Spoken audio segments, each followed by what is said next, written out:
71 वर्ष पर जम्मू काश्मीर को नहीं मोदी सरकार सबुठारु बड़ पदक्षेप। वर्तमान सबुठारु बड़ खबर जहां सामना को आसुछि जम्मू काश्मीर को लद्दाख ठारू अलग कर दिया जायछि। दीर्घ 72 वर्ष धरी चली आसुथिबा धारा 370 अनुच्छेद को जम्मू काश्मीर हटै दिया जायछि, जहाँ पई सारा भारत में एक प्रकार खुशीर महल देखा मिली। 370 अनुच्छेद मुक्त होला परे जम्मू काश्मीर एक अलग केन्द्रशासित राज्य हेब, ता सहित लद्दाख भी अन्य एक केन्द्रशासित राज्य रहिबो। एही परिवर्तन परे लद्दाखर निजस्व विधानसभा नथिबा बेले जम्मू काश्मीर निजस्व विधानसभा रहिबो और एहार कार्यकाल 5 वर्ष हेबो।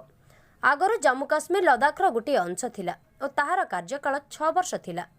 वर्तमान ठारू जम्मू काश्मीर लद्दाख ठारू संपूर्ण अलग और एक केन्द्रशासित राज्य। एही परिवर्तन परे लद्दाख रे निजस्व उपराज्यपाल रहिबा बेले जम्मू काश्मीर पाखरे निजस्व राज्यपाल रहिबो। अन्य पक्षरे लद्दाखर पुलिस निजस्व रिपोर्ट सीएम को प्रदान कला बेले जम्मू काश्मीर किंतु निजर समस्त रिपोर्ट राज्यपाल को प्रदान करिबो, जहाँकि केंद्र सरकारक अधीन हेबो। दिल्ली परि जम्मू काश्मीर मध्य केंद्र संविधान रो समस्त नियम लागू और कार्यकारी रहिबो, जहाँद्वारा जम्मू काश्मीर समस्त नागरिक केंद्र समस्त सुयोग और सुविधा पाइबो।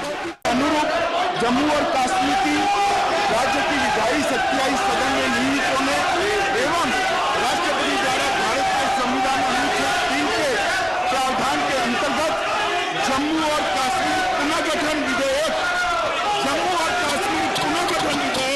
2019 को सदन के सम्मुख विचार के लिए संशोधित करने पर यह सदन जम्मू और काश्मीर पुनर्गठन विधेयक 2019 को स्वीकार करे और इसको व्यक्त करे।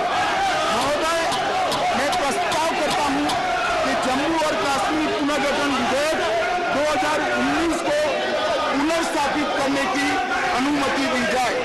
महोदय, मैं प्रस्ताव करता हूं कि जम्मू और कश्मीर आरक्षण अधिनियम 2004 और संशोधन करने वाले विधेयक